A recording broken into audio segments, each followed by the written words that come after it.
တိရမိတယ်ဘုံညက်တို့ရောက်ရှိကြောင်းကိုကြီးညာကငွေမုံငွေစားတွေရွာတော့ကွယ်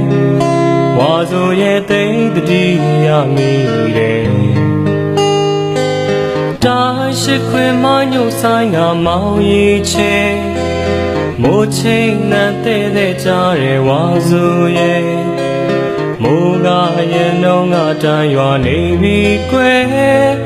လွမ်းနေဝါဆိုရဲ့မိန်းကလေးရဲ့မိုးစက်ကလေးတွေငုံနေတယ်လူမျက်နှာမိုးစက်ကလေးတွေလာ